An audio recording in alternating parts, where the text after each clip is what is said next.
Hello! నమస్తే. నేను కుమారస్వామిని మాట్లాడుతున్నాను. ఈరోజు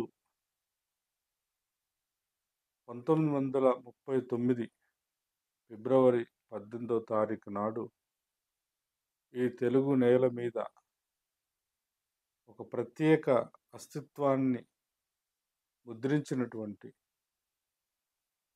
తెలంగాణ రాష్ట్రంగా పిలువబడుతున్న ఈ నేల మీద ఒకనాడు హైదరాబాద్ సంస్థానంగా ఉన్నటువంటి లేదా నిజాం సంస్థానంగా చరిత్రలో ఉన్నటువంటి ఈ నేల మీద నడియాడమే కాదు, ఈ నేల యొక్క సామాజిక, ఆర్థిక, రాజకీయ, సాంస్కృతిక పునాదులను కదిలించి, ఈ నేలకు మానవత్వాన్ని, మమకారాన్ని, ప్రేమను, రాజకీయ, ప్రజాస్వామిక సంస్కృతిని ఈ నేలకు పరిచయం చేసినటువంటి భాగ్యరెడ్డి వర్మ గారు మరణించిన రోజు. ఇవాళ సరిగ్గా ఈనాటికి భాగ్యరెడ్డి వర్మ గారు మరణించి దాదాపు 86 సంవత్సరాలు పూర్తయితుంది. ఈ సందర్భంగా ఒక చారిత్రక నేపథ్యం ఉన్నటువంటి ఒక సంఘ సంస్కర్త, మొత్తం మానవ సమాజ నిర్మాణంలో అట్టడుగున ఉన్నటువంటి, అక్షర జ్ఞానం లేనటువంటి, అక్షరానికి, అధికారానికి దూరంగా నెట్టివేయబడ్డటువంటి అంటరాని జాతుల యొక్క శ్రేయస్సు కోసం జీవితాంతం పరితపించి త్యాగం చేసిన భాగ్యరెడ్డి వర్మ గురించి కొన్ని విషయాలు మేము ముందుకు తీసుకురాదలుచుకుంటున్నాను.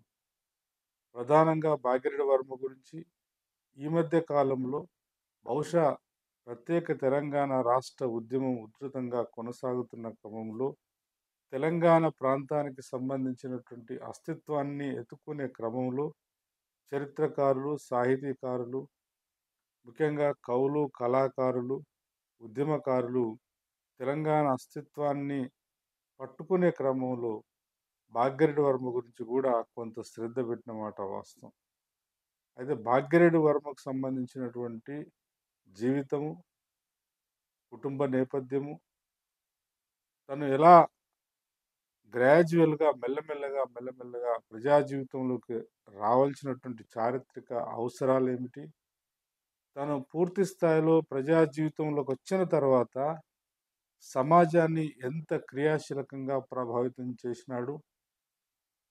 ఆ తదనంతరము భాగ్యరెడ్డి వర్మ నిర్మించినటువంటి సామాజిక ఉద్యమ నిర్మాణాల యొక్క నిర్మాణము, దాని యొక్క ప్రభావము, ఇవాళ భాగ్యరెడ్డి వర్మ యొక్క జీవితం నుంచి ఇప్పటి సమాజం కేవలం దళితులే కాదు, మొత్తం సమాజం నేర్చుకోవాల్సినటువంటి ఒక ప్రాసంగికత ఏమిటి అనేటువంటి ఈ విషయాలను ఈ వీడియో ద్వారా మీ ముందుకు తీసుకురావడానికి ప్రయత్నం చేస్తాను. మిత్రులారా, భాగ్యరెడ్డి వర్మ అంటే అతని ఒరిజినల్ పేరు, అంటే వారి తల్లిదండ్రులు తనకు పెట్టిన పేరు మేదరి బాగయ్య. మేదరి బాగయ్యగా తల్లిదండ్రులు నామకరణం చేసినారు.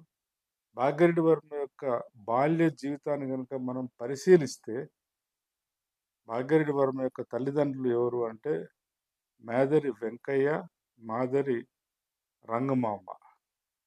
వీరికి 22 మే 1888లో రెండవ సంతానంగా ఆయన వారికి జన్మించడం జరిగింది. దురదృష్టం ఏంటంటే భాగ్యరెడ్డి వర్మ పుట్టిన అతి తక్కువ రోజుల్లోనే తండ్రి మరణించడం జరిగింది. కుటుంబ బాధ్యతాయుతంగా మోసినటువంటి తల్లి ఒక చిన్న కిరాణా కొట్టు పెట్టుకొని ఆ మొత్తం కుటుంబాన్ని సాకింది.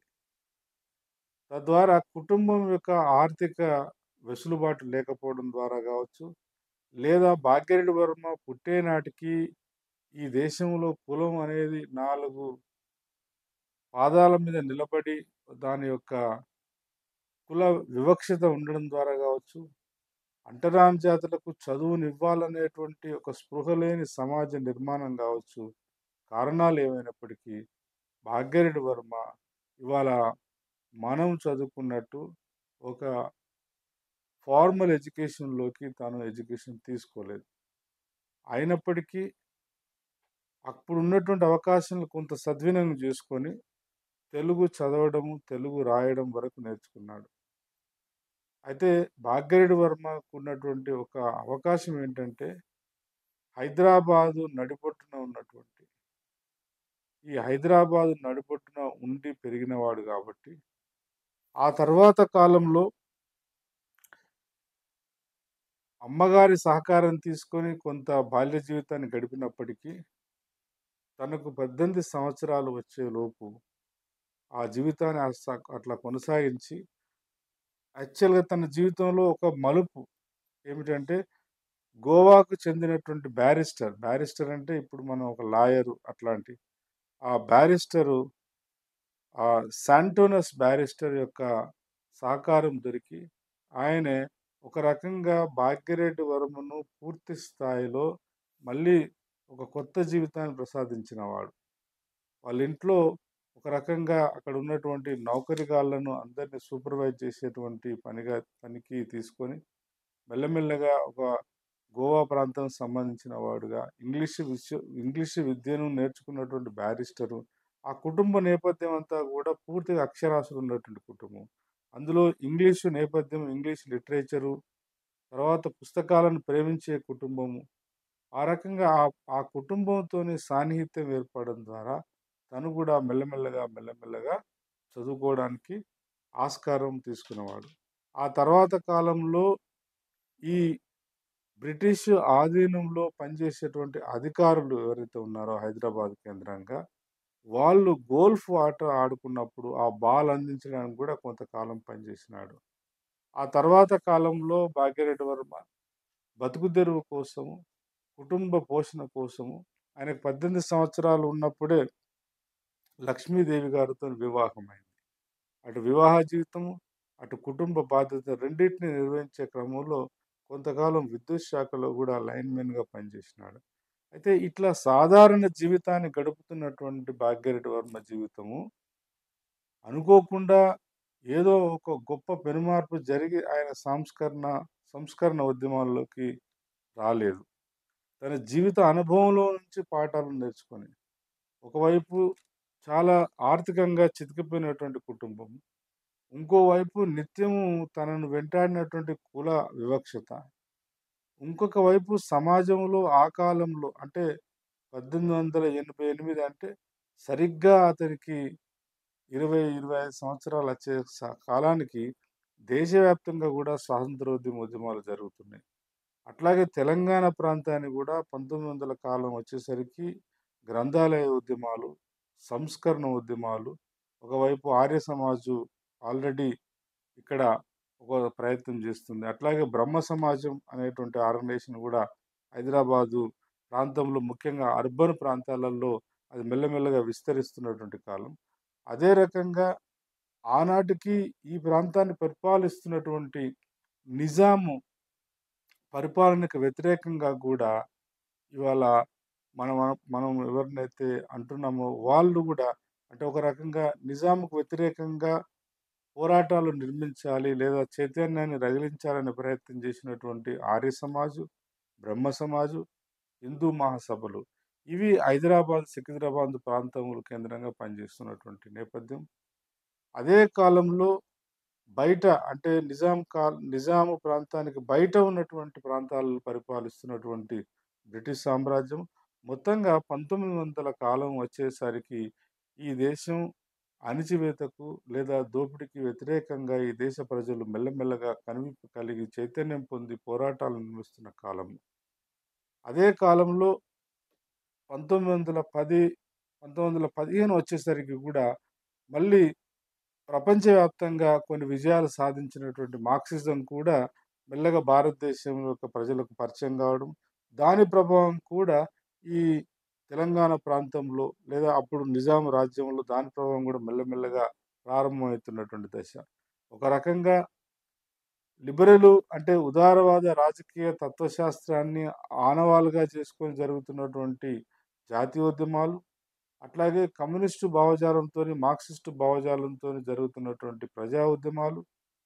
ఇవి కాకుండా సంస్కరణ ఉద్యమాల పేరు మీద జరుగుతున్న ఆర్య సమాజు, బ్రహ్మ సమాజు, ఆది హిందూ, హిందూ మహాసభ లాంటి ఈ వ్యవస్థలు గూడా హైదరాబాదులో వాళ్ళ పరిధిలో వాళ్ళు ప్రయత్నాలు చేస్తున్నటువంటి సందర్భంలోనే భాగ్యరెడ్డి వర్మ కూడా ఎవరికి నచ్చిన పద్ధతిలో, ఎవరికి నచ్చిన పద్ధతిలో వాళ్ళు పనిచేస్తూ సమాజంలో తమదైన ముద్ర వేసుకోవాలని ప్రయత్నం చేస్తున్నప్పుడు, అసలు ఈ దేశంలో అంటరాని జాతుల యొక్క స్థితిగతులను పెద్దగా ఎవరు సూక్ష్మంగా పట్టించుకోవట్లేదని, లేపోతే అంటరాని జాతులకు సంబంధించినటువంటి సామాజిక వివక్ష విషయం గావచ్చు, అంటరానితనం విషయం గావచ్చు, అంటరానితనం వల్ల ఆర్థికంగా, రాజకీయంగా ఇంకా అనేక అంశాలలో కోల్పోతున్న హక్కుల విషయంలో అటు జాతీయోద్యమ నాయకత్వం వహిస్తున్న కాంగ్రెస్ గాని, ఇటు కమ్యూనిస్టు ఉద్యమాలు గాని, ఇంకోటి గాని, మరోటి గాని ఆశించినంత గొప్పగా పట్టించుకోలేనట్టు ఒక చారిత్రక అనివార్యత క్రమంలో భాగ్యరెడ్డి వర్మ ఒక సామాజిక సంస్కర్తగా బయలుదేరినట్టుగా మనకు అర్థం చేసుకోవచ్చు. అట్లా 1906లో మొట్టమొదటిసారిగా భాగ్యరెడ్డి వర్మ హైదరాబాద్ కేంద్రంగా జగన్ మిత్ర మండలి అనేటువంటి ఒక సంస్థను స్థాపించి, ఆ జగన్ మిత్ర మండలి ఆధ్వర్యంలో తను మొట్టమొదటిసారిగా తను గుర్తించినటువంటి ఒక ప్రాథమికమైనటువంటి ముఖ్యమైన అంశం ఏంటంటే, అణగారిన సామాజిక వర్గాలకు విద్య లేకపోవడం వలనే వివేకం లేదు. వివేకం లేకపోవడం వలనే చైతన్యం లేదు. చైతన్యం లేకపోవడం వలనే సమాజంలో జరుగుతున్న మార్పులను అవగాహన చేసుకోవడంలో ఆశించినంత మార్పు రావట్లేదని విద్యాలయాలు ప్రారంభం చేయడం జరిగింది. రెండు వే 1906లో ప్రారంభమైనటువంటి ఈ ప్రయత్నము తను చివరికి 1939లో మరణించేంత వరకు దాకా విద్యా వ్యవస్థ మీద నిరంతరం పనిచేసినటువంటి ఒక మహానుభావుడు. ప్రతి బస్తీలో అది మాల బస్తీ గావచ్చు, జంగం బస్తీ గావచ్చు, మొత్తం హైదరాబాద్ ప్రాంతంలో ఆ మధ్య కాలంలో దాదాపు 26 పాఠశాలలను స్థాపించి కొన్ని వేల మంది షెడ్యూల్ కులాలకు సంబంధించినటువంటి పిల్లలకి, బాలికలకు, బాలులకు విద్యా జ్ఞానాన్ని అందించినటువంటి ఒక గొప్ప మహానుభావుడు భాగ్యరెడ్డి వర్మ. అంతేకాదు, ఒకవైపు స్వయం కృషితోని, స్వశక్తితోని ఈ జాతులు ఎదగాలని ఆశించినవాడు. అది గూడా 1910లో, 1915లో ఈ ఆలోచన చేయడం అనేది కూడా ఒక చారిత్రక ఇంపార్టెన్స్ ఉన్నట్టుగా మనం గమనించవలసొస్తది. అప్పటికే చాలా ఉద్యమాలు ఇందాక నేను చెప్పినటువంటి అనేక సంఘాలున్నాయి హైదరాబాద్ కేంద్రంగా. ఈ సంఘాలను నడిపిస్తున్న వాళ్ళంతా గూడా సామాజిక నేపథ్యం చూస్తే కొంత అప్వర్డ్ మొబిలిటీ కమ్యూనిటీస్ అంటే మార్వాడీస్ ఉన్నారు, బ్రాహ్మణులున్నారు, లేదా మహారాష్ట్ర నుంచి హైదరాబాద్ క్యాపిటల్ సిటీ అయినటువంటి హైదరాబాద్‌కు మైగ్రేట్ అయినటువంటి వాళ్ళున్నారు. ఈ రకంగా పార్షియలున్నారు. వీళ్ళందరూ ఏదో ఒక రూపంలో ఈ హైదరాబాద్‌ని పరిపాలిస్తున్న నిజాం యొక్క పరిపాలన పట్ల విముఖంగా ఉన్నవాళ్ళే. భాగ్యరెడ్డి వర్మ చేసినటువంటి గొప్ప ప్రయోగం ఏమిటంటే, దళిత జాతులను ఉద్ధరించాలి. అందులో మాల, మాదిగ అన్ని సబ్బండ కులాల హైదరాబాద్ కేంద్రంగా ఉన్నటువంటి అన్ని కులాలను సంస్కరించాలి. అంతర్గత సంస్కరణలు అనేటువంటి ప్రధానమని గుర్తించినాడు. సమాజము, రాజ్యము బాధితులను పట్టించుకోవాలన్నా, సమాజం గాని, రాజ్యం గాని బాధితుల పట్ల ఒక బాధ్యతాయుతంగా వ్యవహరించాలన్నా, ఆ బాధిత సమూహాలు కూడా తమ బాధ్యతగా అంతర్గతంగా తమలో ఉన్నటువంటి అనేక వ్యసనాలను విడనాడాలని, తమలో ఉన్నటువంటి భావదారిద్ర్యం నుంచి బయటపడాలని, తమలో ఉన్నటువంటి ఆత్మన్యూనత భావం నుంచి బయటపడాలని తను తనదైనటువంటి ఒక అటానమస్ ఫిలాసఫీని, ఒక స్వయం ప్రతిపత్తితో కూడుకున్నటువంటి ఒక చైతన్యాన్ని, తాత్విక చింతనను ఆయన ఆధారం చేసుకున్నాడు. దానికి పునాదులు గూడా ఏసిండు ఈ తెలుగు నేల మీద. అంటే ఆది హిందూ లీగ్ అనేటువంటి సంస్థను నెలకొల్పడానికంటే ముందు భాగ్యరెడ్డి వర్మ అనేక ప్రయోగాలు చేసినాడు. నిజానికి భాగ్యరెడ్డి వర్మ చేసినటువంటి ప్రయోగాలేంటంటే, అప్పటికి హైదరాబాద్ కేంద్రంగా, సికింద్రాబాద్ కేంద్రంగా నిజాం రాష్ట్రంలో ఉన్నటువంటి అన్ని పట్టణ ప్రాంతాలలో విస్తరిస్తున్నటువంటి ప్రతి సామాజిక, సాంస్కృతిక, ఆధ్యాత్మిక సంఘాలతోని తను కలిసి పనిజేయడానికి ప్రయత్నం చేసినాడు. మొట్టమొదటిసారిగా ఆర్య సమాజ్‌తోని కలిసి కొంతకాలం పనిచేసినాడు. కానీ ఆర్య సమాజ్‌లో తాను ఆశించినటువంటి గుణాత్మకమైనటువంటి సైద్ధాంతిక పునాది గాని, ఆర్య సమాజంలో తాను ఆశించినటువంటి సామాజిక సమానత్వం కానీ లేకపోవడం ద్వారా మళ్ళీ బ్రహ్మ సమాజ్‌తోని కొంతకాలం తను కలిసి పనిచేసినాడు. అటు ఆర్య సమాజ్‌లో గాని, ఇటు బ్రహ్మ సమాజ్‌లో గాని భాగ్యరెడ్డి వర్మ ఆశిస్తున్నటువంటి ఒక గుణాత్మకమైనటువంటి సిద్ధాంతము, ఆచరణ లేకపోవడం వల్ల బహుశా తనదైన సొంత తాత్వికతను, తనదైన సొంత అవగాహనతోని ఒక కొత్త నిర్మాణానికి తను ఒక రకంగా తెరదీసినాడు. భాగ్యరెడ్డి వర్మ ఎంత ఒక ఈ ఈ ఈ ఈ తరానికి అందించినటు గొప్ప సిద్ధాంతం ఏందనంటే, అప్పటికే ఆర్య సమాజ్ గాని, బ్రహ్మ సమాజ్ గాని, లేదా ఇంకా రకరకాల యూ నో సంఘాలు లేదా సంస్థలొచ్చి పనిచేస్తున్నాయి ఈ దేశంలో, ఈ రాష్ట్రంలో గూడా. అయితే ఆది హిందూ అనే పేరు పెట్టడంలో గూడా ఒక ఆత్మగౌరవ ప్రతీక ఉంది. అంటే హిందూ అనేది ఇవాళ ఒక ఫానటిజానికి లేదంటే మొత్తం బౌలత్వాన్ని లేదా భిన్నత్వాన్ని అది పూర్తిగా విస్మరిస్తుంది గానీ, ప్రారంభ దశలో 1900 కాలంలో 1910, 15, 20 కాలంలో దేశవ్యాప్తంగా ఈ హిందూ నాగరికత లేదా సింధు నాగరికత ఆనవాళ్ళతో నిర్మాణమైన ఈ హిందూ నాగరికత నిర్మాతలు ఎవరంటే ఈ దేశంలో అంటరాని జాతులనేటువంటి ఒక దృఢమైన నిర్ణయానికి రాగలిగాడు. ఇది కేవలం యాదృచ్ఛికంగా లేపోతే ఆనాడు ఉన్నటువంటి ఆధిపత్య సంఘాలను బెదిరించడం కోసం లేదంటే వాళ్ళకు కౌంటర్ ఆర్గ్యుమెంట్‌గా రాలేదు. చాలా తాత్విక ఆలోచన చేసి నిరంతర ఒక జ్ఞానపరమైన శ్రమ చేసి ఆనాడు అందుబాటులో ఉన్నటువంటి అనేక గ్రంథాలను చదివి, ఆనాడు అందుబాటులో ఉన్నటువంటి పౌరాణిక సాహిత్యాన్ని చదివి, ఆనాడు అందుబాటులో ఉన్నటువంటి ప్రజలను విపరీతంగా చాలా పెద్ద ఎత్తున ప్రభావితం చేస్తున్నటువంటి అనేక గ్రంథాలను చదివిన తర్వాత తాను అర్థం చేసుకునేదేందనంటే, వాస్తవానికి ఈ దేశంలో ఉన్నటువంటి సంస్కృతికి పునాదులేసింది దళితులే. నాగరికత నిర్మాణం చేసింది దళితులే. సింధు నాగరికత నుంచి ప్రారంభమై ఇవాళ వెలిసిల్లుతున్నటువంటి ఈ నాగరికత వరకు గూడా పునాదులేసి దాన్ని కాపాడుతుందంతా గూడా శ్రమజీవులు, దళితులనే నిర్ణయానికొచ్చి ఆది హిందూ సోషల్ సర్వీస్ లీగ్ అనేటువంటి ఒక సంస్థను నెలకొల్పడం జరిగింది 1922లో ఆ ప్రాంతంలో. ఒకవైపు విశ్వవిద్యాలయాలను స్థాపించడం.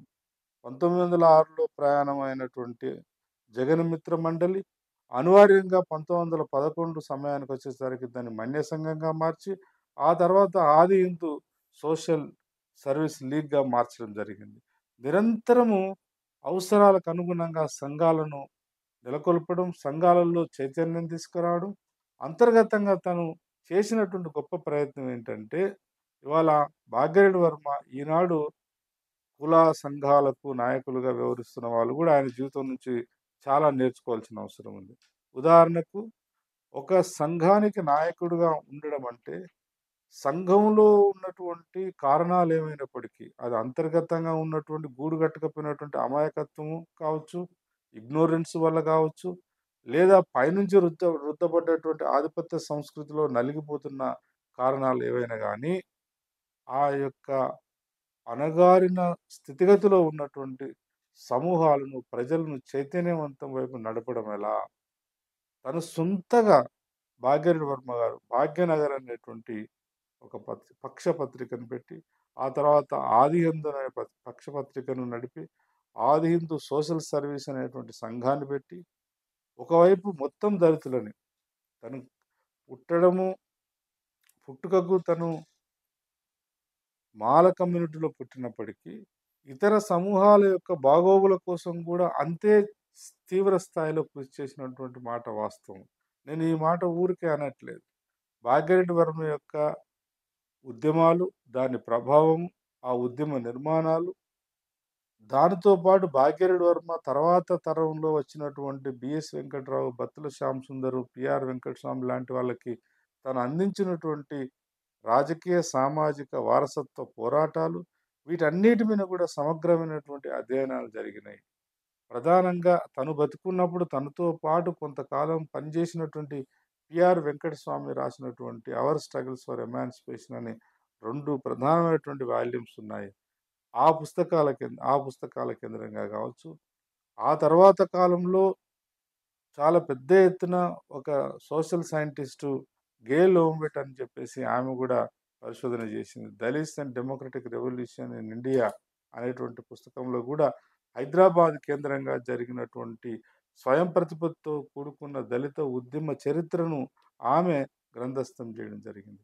అంతేగాకుండా భాగ్యరెడ్డి వర్మ యొక్క ఉద్యమ పోరాటాలకు సంబంధించినటువంటి అనేక వివరాలు ప్రధానంగా 'పిక్టోరియల్ ఆఫ్ హైదరాబాద్' అనేటువంటి పుస్తకం 1930లో కృష్ణస్వామి ముదిరాజ్ అనేటువంటి ఆయన గూడా ఒక పుస్తకం రాసినాడు. ఆ పుస్తక ఆధారంగా చూసుకున్నా గూడా 'దళిత్ స్ట్రగుల్స్ ఫర్ ఐడెంటిటీ' అని యాగంటి చిన్నారావు తీసుకొచ్చిన పుస్తక ఆధారంగా కావచ్చు. అట్లాగే 'దళిత్స్ అండ్ అప్పర్ కాస్ట్‌లు' అని జెప్పేసి అడప సత్యనారాయణ గారు తీసుకొచ్చినటువంటి పుస్తకాలు గావచ్చు. ఆ తర్వాత కాలక్రమంలో ఈ మధ్య కాలంలో ప్రొఫెసర్ భాంగ్య బుక్య రాసిన పుస్తకాలు గావచ్చు. అనేక పరిశోధనల ద్వారా తేలిందేంటంటే, భాగ్యరెడ్డి వర్మ ప్రధానంగా సామాజిక ఉద్యమాలకు ఒక కొత్త నిర్వచనాన్ని ఇచ్చినాడని తెలుస్తున్నది.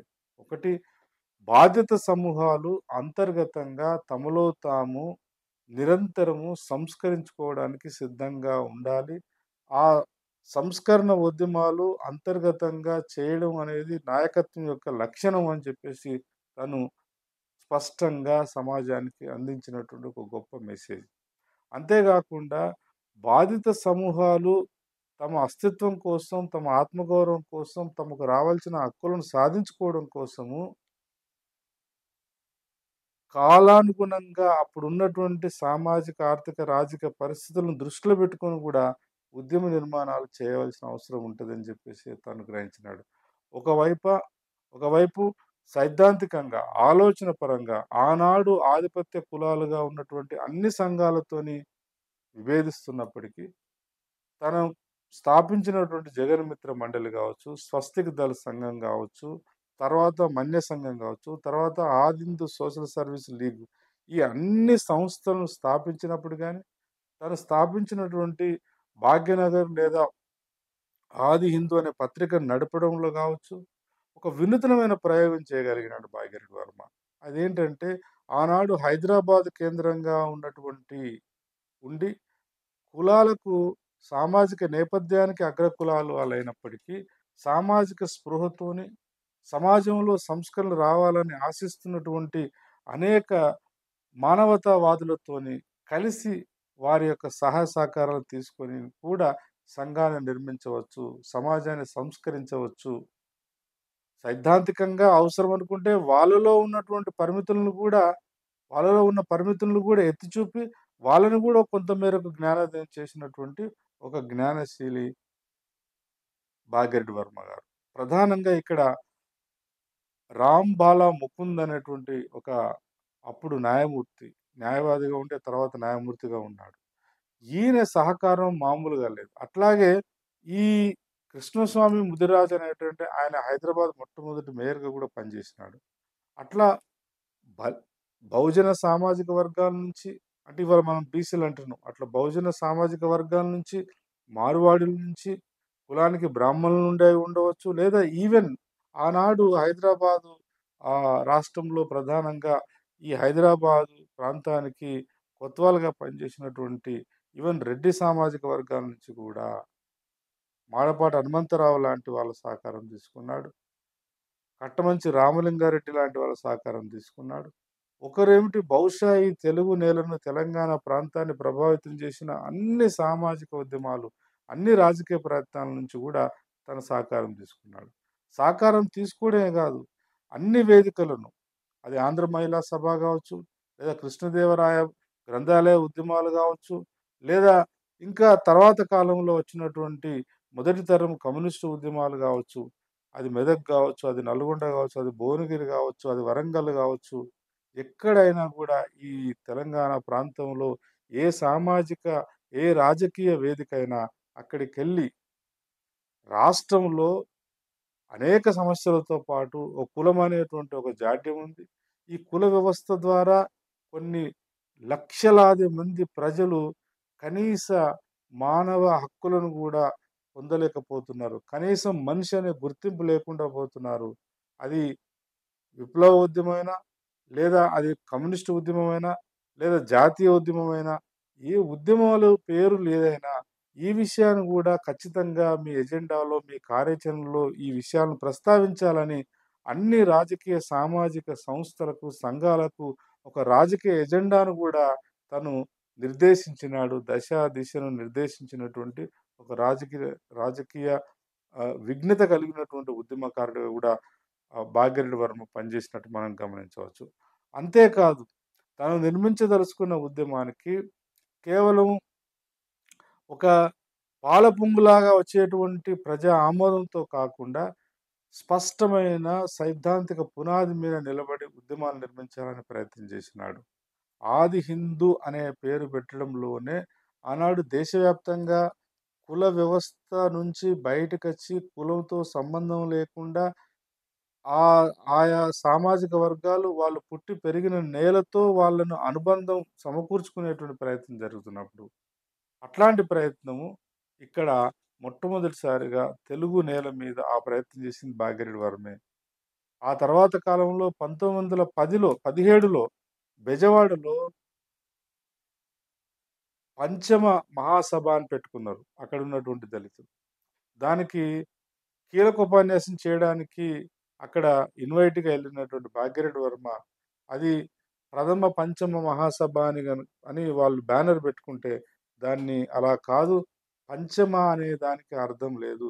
మనం పంచములం కాదు. మనం ఆది మానవులము. మనం ఆది జాతీయులము.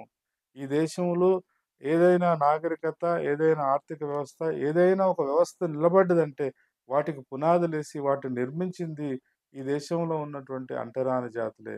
కాబట్టి పంచమ మహాసభ కాదు. ఇది ఆది ఆంధ్ర మహాసభ అని చెప్పేసి దానికి నామకరణం చేసి, అక్కడ ఉన్నటువంటి అందరి ఆర్గనైజర్స్‌ని కన్విన్స్ చేసి, తెల్లారి నుంచి అది మొట్టమొదటి ప్రప్రథమ ఆది ఆంధ్ర మహాసభ అనేటువంటి నామకరణం చేయడానికి గూడా ఒక రకంగా ఒక సాంస్కృతిక ఉద్యమానికి కొత్త పుంతలు తొక్కించినటువంటి నేపథ్యం ఉన్నవాడు భాగ్యరెడ్డి వర్మ. అంతేకాదు, ఆ తదనంతరం దాదాపు ఇటు తెలంగాణ అంటే ఇవాళ హైదరాబాదు, సికింద్రాబాద్ ప్రాంతాలే కాకుండా నాగ్‌పూర్ వరకు, అట్లాగే బళ్ళారి వరకు, అట్లాగే రాయచూరు వరకు, ఆ తర్వాత కాలంలో 1925 తర్వాత భాగ్యరెడ్డి వర్మ యొక్క విస్తృతి, భాగ్యరెడ్డి వర్మ యొక్క పరిధి దాదాపు ఈవెను ఉత్తర భారతదేశానికి గూడా అది ఎళ్ళింది. అలహాబాద్‌లో జరిగినటువంటి ఆల్ ఇండియా ఆహ్, schedule caste federation, all India జాతులకు సంబంధించినటువంటి సభలు నిర్వహించడం గావచ్చు. ప్రధానంగా ఇక్కడ ఒక విషయం ప్రస్తావించాలి. మెల్లమెల్లగా ఎదిగి ఇటు సౌత్ ఇండియాలో, అటు నార్త్ ఇండియాలో ఉన్నటువంటి అన్ని ఇండిపెండెంట్‌గా ఉన్నటువంటి అన్ని షెడ్యూల్ కులాలకు సంబంధించిన సంఘాలు పేర్లు వేరైనా అందరిని కలిపి ఒక అఖిల భారత స్థాయిలో కూడా సంఘ నిర్మాణం చేసే ప్రయత్నం చేయడం. ముఖ్యంగా లక్నోలో జరిగినటువంటి ఇంపార్టెంట్ మీటింగ్ అది. లక్నోలో అప్పటికే ఒకవైపు దేశ స్వాతంత్రోద్యమం జరుగుతుంది. కాంగ్రెస్ పార్టీ విస్తృతంగా ఉద్యమం ముందుకు తీసుకెళ్తుంది. అదే కాలంలో డాక్టర్ బాబాసాహెబ్ అంబేద్కర్ గారు దేశంలోకి ఒక భిన్నమైనటువంటి, ఒక వినూత్నమైనటువంటి ఒక వాదనను తీసుకురాగలుగుతున్నాడు. భారతదేశానికి స్వాతంత్రం అంటే ఏమిటి? భారతదేశం స్వాతంత్రం రావాలంటే బ్రిటిష్ వాళ్ళు ఎళ్ళిపోయి ఇక్కడున్నటువంటి గతంలో ఈ వ్యవస్థలో పాలకులుగా ఉన్నవాళ్ళు మళ్ళీ పాలకులుగా అయ్యి, ఈ అంటరానితనాన్ని, కుల వ్యవస్థను ఇంకా భద్రంగా ఉంచే ప్రయత్నం చేయడమా? లేదా మౌలికంగా ఏదైనా మార్పు తీసుకురావడమా? అనేటువంటి ఒక ఒక ప్రజాస్వామిక పద్ధతిలో చర్చ పెడుతున్నప్పుడు, మొత్తం భారతదేశంలో ఉన్నటువంటి ఆదిమ జాతుల అందరి తరపున లండన్‌లో నిర్వహించబోయేటువంటి రౌండ్ టేబుల్ కాన్ఫరెన్స్ గూడా ఆనాడు దేశంలో ఉన్నటువంటి 7,00,000 ప్రజలకు ప్రతినిధిగా డాక్టర్ బాబాసాహెబ్ అంబేద్కర్‌ని పంపించేటువంటి మీటింగ్‌కు నాయకత్వం వహించి, దానికి అధ్యక్షుడిగా వ్యవహరించి ఉత్తర భారతదేశం, దక్షిణ భారతదేశానికి సంబంధించిన అన్ని దళిత సమూహాలను కలిపి ఉమ్మడిగా ఒక యునానిమస్‌గా డాక్టర్ బాబాసాహెబ్ అంబేద్కర్‌ని లండన్ రౌండ్ టేబుల్ కాన్ఫరెన్స్ పంపడం వెనకాల గూడా భాగ్యరెడ్డి వర్మ యొక్క కృషి ఎంతో ఉంది. అట్లా 1906 నుంచి ప్రయాణమైనటువంటి ఆయన సామాజిక, ఆర్థిక ఉద్యమాలు దాదాపు 1932, 35, 36 వరకు గూడా విస్తృతంగా భాగ్యరెడ్డి వర్మ యొక్క రిఫరెన్స్ లేకుండా అటు పంజాబ్‌లో గావచ్చు, ఉత్తరప్రదేశ్‌లో గావచ్చు, రాజస్థాన్‌లో గావచ్చు, ఇంకా అనేక ప్రాంతాలలో భాగ్యరెడ్డి వర్మ యొక్క ప్రభావం ఖచ్చితంగా ఆనాడు ఉంది. అట్లా భాగ్యరెడ్డి వర్మ యొక్క కృషి, భాగ్యరెడ్డి వర్మ బహుశా డాక్టర్ బాబాసాహెబ్ అంబేద్కర్ కంటే కొంతకాలం ముందే ఇండిపెండెంట్‌గా ఉద్యమాలు చేసినాడు. కానీ భాగ్యరెడ్డి వర్మ నుంచి ఈ తరం నేర్చుకోవాల్సిందేందనంటే, వయసులో పెద్దవాడైనప్పటికీ జ్ఞానాన్ని గౌరవించి డాక్టర్ బాబాసాహెబ్ అంబేద్కర్‌ని గౌరవించేవాడెప్పుడు. భాగ్యరెడ్డి వర్మ తర్వాత, భాగ్యరెడ్డి వర్మతో పాటు ప్యారలల్‌గా సికింద్రాబాద్ కేంద్రంగా అరిగె రామస్వామి అనే ఇంకొక సంఘ సంస్కర్త తను గూడా దళిత నేపథ్యం నుంచి వచ్చినవాడు. హైదరాబాద్ కేంద్రంగా భాగ్యరెడ్డి వర్మ, సికింద్రాబాద్ కేంద్రంగా అరిగె రామస్వామి. 2 ఏకకాలంలో చాలా ఒక పోటీపడి సంస్కరణ ను కార్యక్రమాలు నిర్వహించినారు వీళ్ళిద్దరు.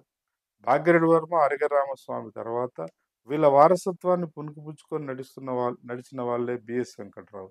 తర్వాత బత్తుల శ్యామ్ సుందర్. ఆ తర్వాత పిఆర్ వెంకటస్వామి. ఇట్లాంటి వాళ్ళందరినీ కూడా ఇట్లాంటి వాళ్ళందరికీ స్ఫూర్తినిచ్చిన వాడు భాగ్యరెడ్డి వర్మ. భాగ్యరెడ్డి వర్మ యొక్క సహకారము, భాగ్యరెడ్డి వర్మ చేసినట్టు ఇంకొక గొప్ప ప్రయోగం ఏమిటంటే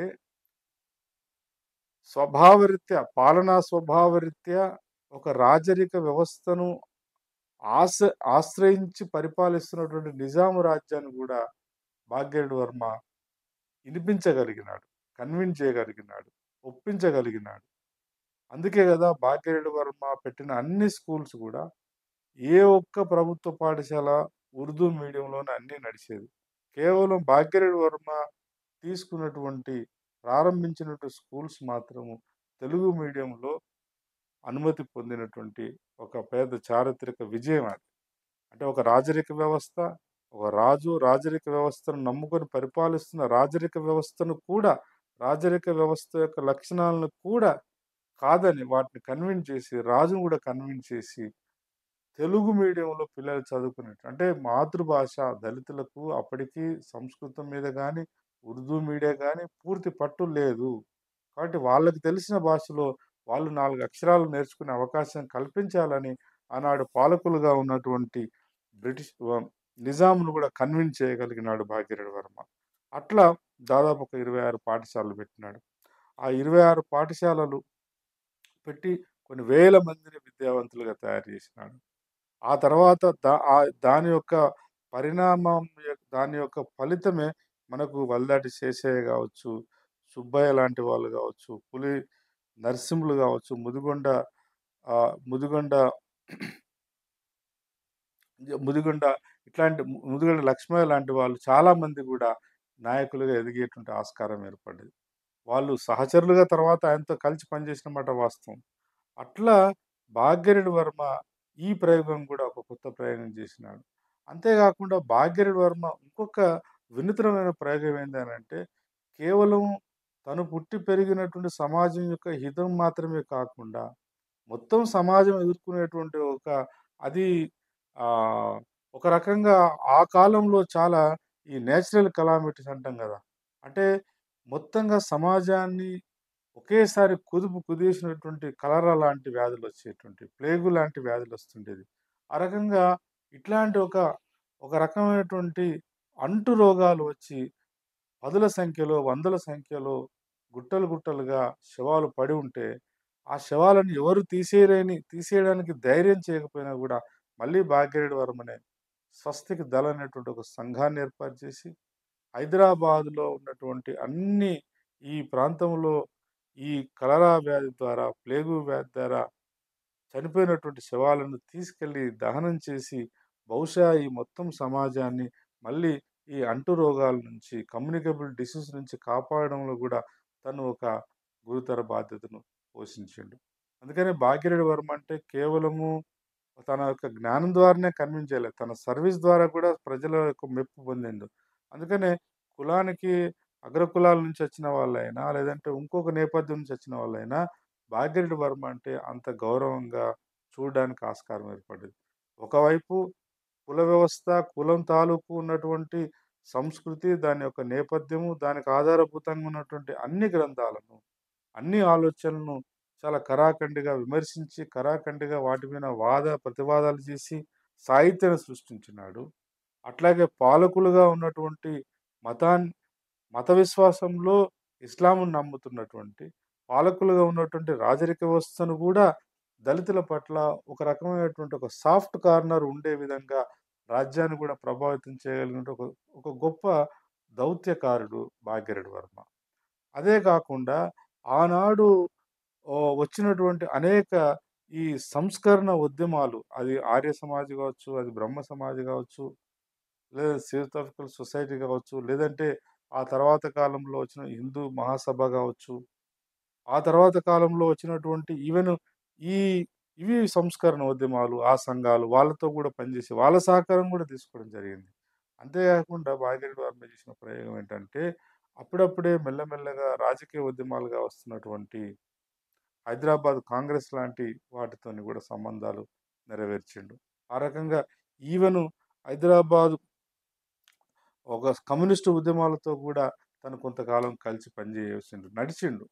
భిన్నమైన అభిప్రాయాలున్నా గూడా విత్ డిఫరెన్సెస్ ఆ సంఘాలతో నడిసి సమాజంలో దళితుల యొక్క స్థానాన్ని ఒక రకంగా గౌరవాన్ని తీసుకొచ్చినటువంటి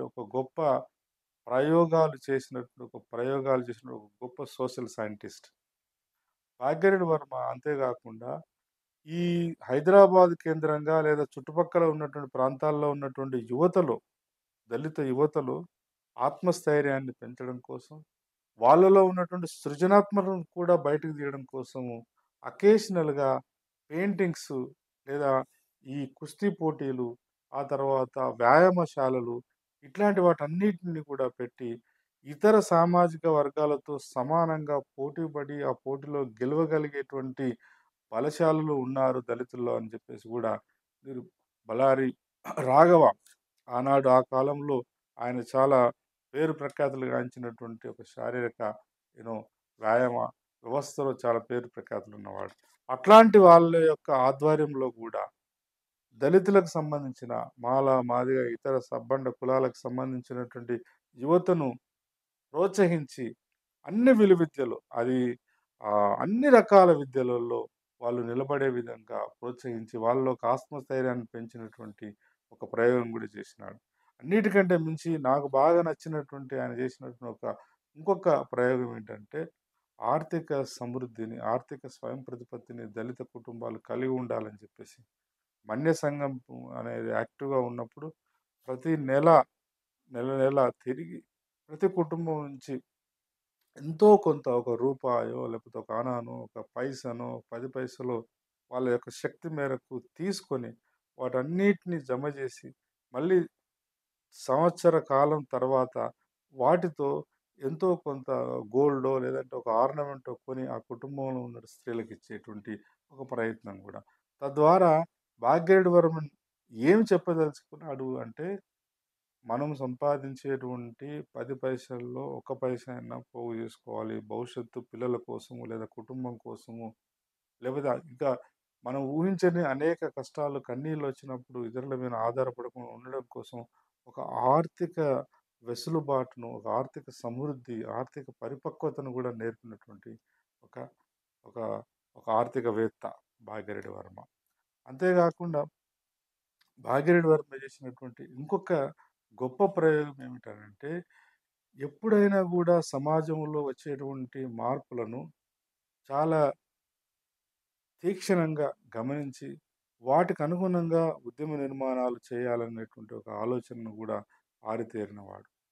ఆ రకంగా భాగ్యరెడ్డి వర్మ ఈ ప్రయోగాలను చేస్తూనే, ఒకవైపు ఈ ప్రయోగాలు చేస్తూనే అనేక సంస్కరణ ఉద్యమాలను కూడా తీసుకొచ్చినటువంటి వాడు భాగ్యరెడ్డి వర్మ. అంతర్గతంగా సంస్కరణ ఉద్యమాలు, బయట ఉన్నటువంటి కలిసి వచ్చేటువంటి ప్రజాస్వామిక శక్తులతోని కలిసి ఉద్యమాలు నిర్మాణం చేయడం, రాజరిక వ్యవస్థను ఆనవాలుగా చేసుకొని నడుపుతున్న రాజును కూడా కన్విన్స్ చేయడం, అంబేద్కర్ లాంటి ఒక అందవేసిన చెయ్యి వచ్చినటువంటి ఒక జ్ఞానవంతుని గుర్తించడం, గౌరవించడం, వాళ్ళ పట్ల ఒక సౌహృద్భావ భావాన్ని వ్యక్తీకరించడం, దేశవ్యాప్తంగా విడివిడిగా ఉన్నటువంటి అనేక చిన్న చిన్న భిన్నాభిప్రాయాలతో విడివిడిగా ఉన్న సంఘాలన్నిటిని ఒక సమూహ శక్తిగా నిర్మాణం చేయడం. ఆ రకంగా భాగ్యరెడ్డి వర్మ నిర్మించినటువంటి లేదా నిర్వహించినటువంటి పాత్ర అది తప్పకుండా చరిత్రలో ఒక సువర్ణ అక్షరాలతో లిఖించదగ్గటువంటి చరిత్రగానే మనం చూడాల్సి వస్తుంది. అట్లాగే ఇవాళ భాగ్యరెడ్డి వర్మకు సంబంధించినటువంటి ఇంకా అనేక ప్రయోగాలు చేసినాడు. ఉదాహరణకు భాగ్యరెడ్డి వర్మ చేసినటువంటి ప్రయోగాలలో ప్రధానంగా ఇంకొక వినూతమైన ప్రయోగం ఏంటంటే ఈ సాహితీ రంగాన్ని పెంచడం. తర్వాత చదువు రాని వాళ్ళకు కూడా సమాజం పట్ల, సమాజంలో జరుగుతున్నటువంటి మంచి చెడుల పట్ల ఒక అవగాహన కల్పించడం కోసం ఇవాళ మనకు చాలా ప్రత్యామ్నాయ వ్యవస్థలొచ్చినాయి. కానీ ఆనాడు ఇంత పెద్ద సైన్సు, టెక్నాలజీ అభివృద్ధి చెందలేదు. ఇంత పెద్ద అక్షర జ్ఞానం ఉన్నటువంటి అక్షరాస్యత శాతం కూడా చాలా తక్కువ. కాబట్టి భాగ్యరెడ్డి వర్మ ఏం చేసేవాడంటే, సాయంత్రం పూట రాత్రి బడులు నడుపుతూ, సాయంత్రం పూట బస్తీలలోకెళ్ళి, అక్కడ హరికథల రూపంలో, లేకపోతే యక్షగానాల రూపంలో, అంటే ప్రజలకు నచ్చినటువంటి, ప్రజలకు పరిచయం ఉన్నటువంటి ఈ యక్షగానాలు, హరికథలు వీళ్ళ రూపంలో వాటిని మెసేజెస్‌ని అంటే ఒక సంస్కరణ ఉద్యమాల మెసేజెస్‌ని ఇవ్వడానికి ప్రయత్నం చేసినాడు. స్వతహాగా తను గొప్ప గాయకుడు కూడా. ఆ రకంగా అన్ని రకాల ప్రయత్నాలు అంటే తనకు అందుబాటులో వచ్చినట్టు ప్రతి అవకాశాన్ని అందిపుచ్చుకొని జాతిలో ఒక నూతన ఉత్తేజాన్ని నింపేటువంటి, జాతిలో ఒక సంస్కరణ భావాన్ని నింపేటువంటి ప్రయత్నం, జాతిలో ఒక ఆత్మన్యూనత భావాన్ని తీసేసి ఆత్మగౌరవ ప్రతీకలను నిలిపేటువంటి ఒక ప్రయత్నం భాగ్యరెడ్డి వర్మ నిరంతరం చేసినాడు. అట్లా తను ఎదిగిన తర్వాత, తర్వాత తనకు అవగాహన వచ్చిన తర్వాత అప్పటి నుంచి 1938 వరకు నిరంతరము దేశ పర్యటన చేసినాడు. ఇక్కడ పర్యటన చేసినాడు. ఆ పర్యటనలో భాగంగా ఎన్ని విజయాలు ఎన్ని విజయాలను చూసినాడో అన్ని రకాల అవమానాలను, అన్ని రకాల ఇబ్బందులను గూడా ఎదుర్కొన్నాడు భాగ్యరెడ్డి వర్మ. భాగ్యరెడ్డి వర్మ మీద అనేక రకాల పరిశోధనలు జరుగుతున్నాయి ఇప్పుడు. ఆ రకంగా ఒకానొక సందర్భంలో మెదకులో, తర్వాత భువనగిరిలో జరిగినటువంటి ఆంధ్ర మహాసభ మీటింగ్‌లకెళ్ళి మాట్లాడడానికి ప్రయత్నం చేసినప్పుడు, ఆనాడు ఆ సభ నిర్వాహకులు ఎవరైతే ఉన్నారో, వాళ్ళు భాగ్యరెడ్డి వర్మను కులం పేరు మీద అవమానపరిచిన సందర్భాలున్నాయి. లేకపోతే ఇంకొక పద్ధతిలో గూడా అవమానించిన పద్ధతులు కూడా ఉన్నాయి. అయినప్పటికీ వీటన్నిటిని గూడా తను దిగమింగుకొని, తను ఆశించినటువంటి, తను నిర్మాణం చేయదలుచుకున్నటువంటి ఆ ఉద్యమ నిర్మాణాన్ని పకడ్బందీగా చేసి, ఇవాళ ఆయన తర్వాత వచ్చినటువంటి 1939లో భాగ్యరెడ్డి వర్మ క్షయవ్యాధితో బాధపడి మరణించడం జరిగింది. ఆ తర్వాత మొత్తము తను మరణించడానికంటే ముందు ఆది హిందూ సోషల్ సర్వీస్ లీగ్ అనేటువంటి ఒక ఆది హిందూ భవన్‌ను హైదరాబాదు నడిబొడ్డున తను నిర్మించగలిగినాడు. ఆ భవన నిర్మాణం వెనకాల ఆనాడు హైదరాబాదులో ఉన్నటువంటి అన్ని బస్తీలు, దళిత బస్తీలు, ప్రధానంగా మాల బస్తీలు దాని వెనకాల ఉన్నాయి. ఇప్పుడు ఆ భవనం ఒక చారిత్రక ఒక మాన్యుమెంట్ లాగా హైదరాబాదులో మనకు సజీవ సాక్ష్యంగా ఉంది. అట్లాంటి ఆ భవనం కేంద్రంగా ఆయన తదనంతరం వారికి వారి పుత్రుడైనటువంటి గౌతమ్ గారు గూడా ఆ యొక్క వారసత్వాన్ని కొనసాగించారు. ఆ వారసత్వం ఇప్పటికీ గౌతమ్ గారి కొడుకు గూడా మళ్ళీ కొనసాగిస్తున్నాడు. అయితే ఇంత అంటే ఒక రకంగా అటు కోస్తా ఆంధ్రాకి, ఇటు మహారాష్ట్రకు నన్నడిగితే ఈవెన్ నార్త్ ఇండియా అలహాబాదు లేదా లక్నో లాంటి ప్రాంతాలకు తను ప్రయాణం చేసి అక్కడ ఒక ఈ స్వయం ప్రతిపత్తి ఉద్యమాలకు పునాదిలు ఏసిన మొదటి తరం ఉద్యమ నాయకుడు, సంఘ సంస్కర్త ఒక రకంగా ఒక తాత్వికుడు కూడా. అట్లాంటి ఒక నేపథ్యం ఉన్నటువంటి వారసత్వము ఈ తెలుగు నేలలో, ఈ తెలంగాణలో 1900 కాలం నుంచి దాదాపు 1940 వరకు ఒక 40 సంవత్సరాల కాలం, ఒక 20 సంవత్సరాల కాలమైతే భాగ్యరెడ్డి వర్మ లేకుండా బహుశా ఈ తెలంగాణ రాష్ట్రంలో ఎలాంటి సామాజిక ఉద్యమాలు జరిగి ఉండవు. అంటే ఒక 2 దశాబ్దాల కాలం ఈ తెలుగు నేలను, ఈ హైదరాబాదు రాష్ట్రాన్ని, హైదరాబాదు చుట్టుపక్కల ఉన్న అన్ని వ్యవస్థలో అంత క్రియాశీలకమైన పాత్ర పోషించినటువంటి భాగ్యరెడ్డి వర్మ వారసులుగా ఉన్నటువంటి దళితులు మొత్తంగా, అందులో మాలలు, ఇవాళ ఆయన చేసిన ప్రయోగాల నుంచి స్ఫూర్తి తీసుకొని, ఒకటి వ్యక్తిగత క్రమశిక్షణ, వ్యక్తిత్వ నిర్మాణం, రెస్పాన్సిబిలిటీగా ఉండడం, బాధ్యతాయుతంగా ఉండడం, ప్రజలకి తనను నమ్మిన ప్రజల పట్ల బాధ్యతాయుతంగా ఉండడం, ప్రతి పైసకు లెక్కగట్టి, ఆ యొక్క పైసల లెక్కగట్టి, ఒక ఆర్థిక క్రమశిక్షణ పాటించి, ఇవాళ సజీవ సాక్ష్యంగా మనకొక ఆది హిందూ భవన్ నెలకొల్పడం. కోస్తాంధ్ర ప్రాంతంలో ఉన్నటువంటి, అప్పటికే కోస్తాంధ్ర ప్రాంతం బ్రిటిష్ రాజ్యంలో ఉంది, మద్రాస్ ప్రెసిడెన్సీలో. అయినా గూడా ఆ ప్రాంత ప్రజలకు గూడా ఒక నూతన ఆలోచన సరళిని పరిచయం చేసినటువంటి మొట్టమొదటి తరానికి చెందినటువంటి ఒక గొప్ప జాతీయ దళిత నాయకుడు.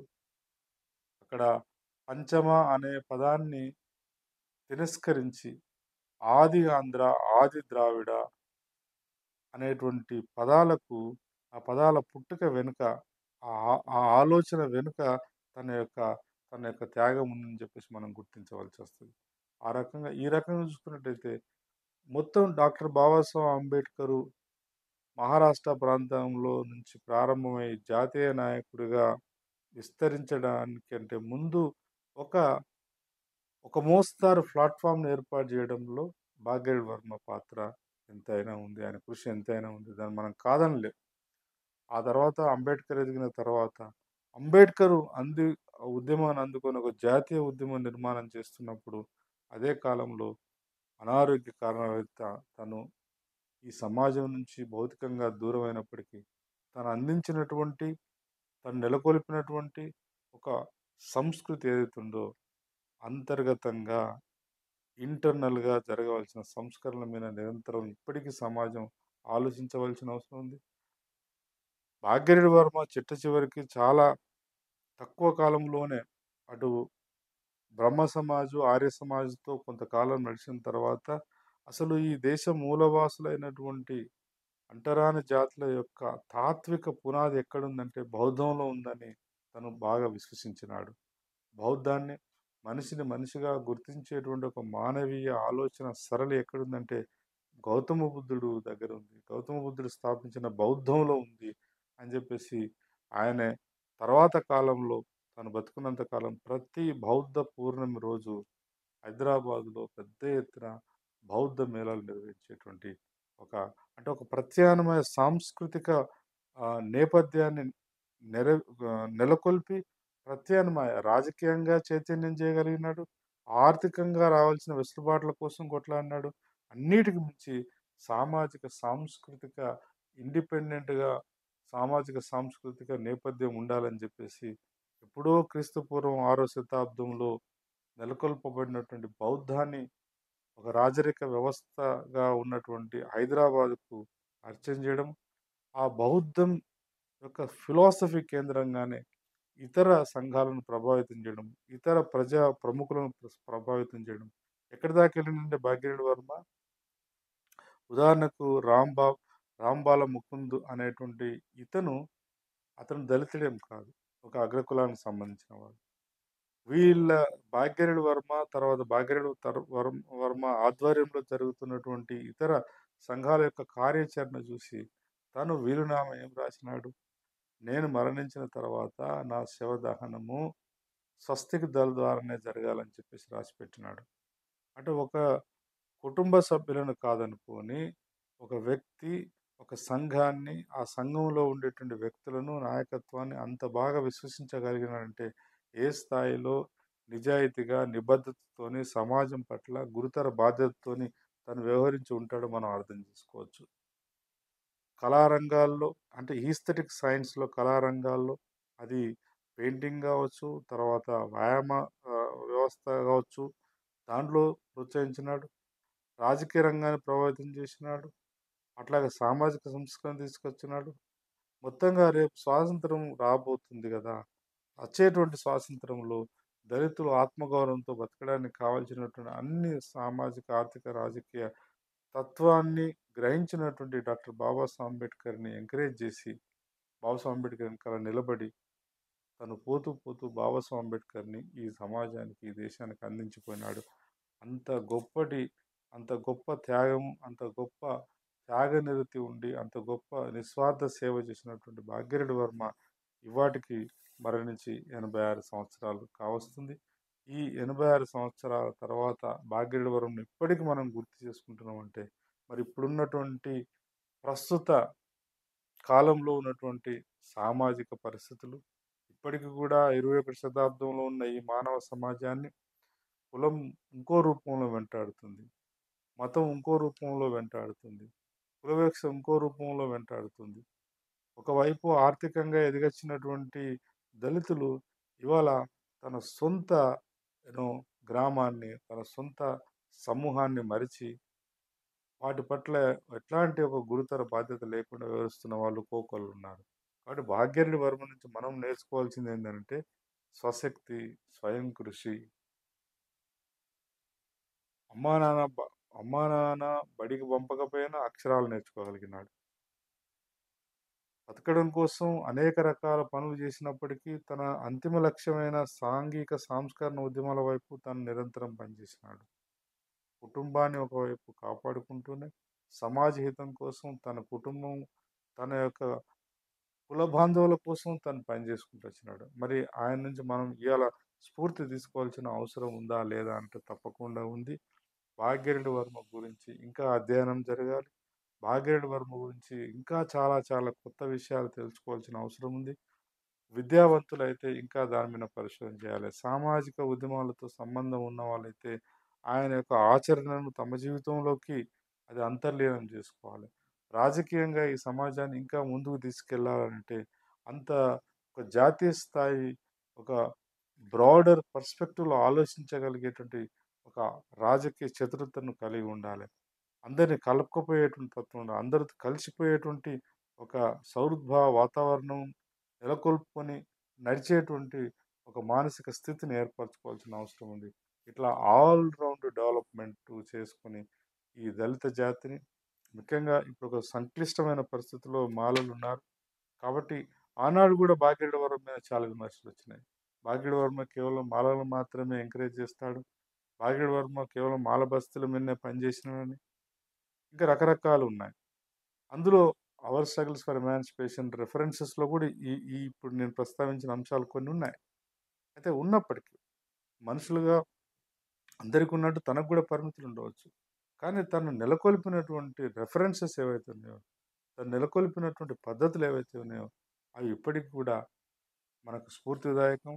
ఆ స్ఫూర్తిని మనం మనలోకి ఆహ్వానించుకొని, రాబోయే కాలంలో భాగీరథి వర్మ ఆశించినటువంటి మెరుగైన సమాజాన్ని నిర్మించడం కోసం, ఆ మెరుగైన సమాజంలో భాగంగా ఉన్నటువంటి అణగారిన సామాజిక వర్గాలుగా ఉన్నటువంటి దళితులను, ఆదివాసులను, బహుజనులను, ఇతర అణగారిన సామాజిక వర్గాలను కలిపి ఒక ఉమ్మడి శక్తిగా ఎదిగించి, ఇవాళ దేశంలో గానీ, రాష్ట్రంలో గానీ అన్ని రంగాలలో ఒక సామాజిక, ఆర్థిక, రాజకీయ న్యాయం వైపు, ధర్మం వైపు, సమానత్వం వైపు, స్వేచ్ఛ వైపు సమాజాన్ని నిలబెట్టడం కోసం మనము భాగ్యరెడ్డి వర్మ నుంచి స్ఫూర్తి తీసుకొని ముందుకు నడవలసిందిగా, ఆలోచించవలసిందిగా, నడవడం కోసం ప్రయత్నం చేయవలసిందిగా మీ అందరికీ ఒక సూచన చేస్తూ సెలవు.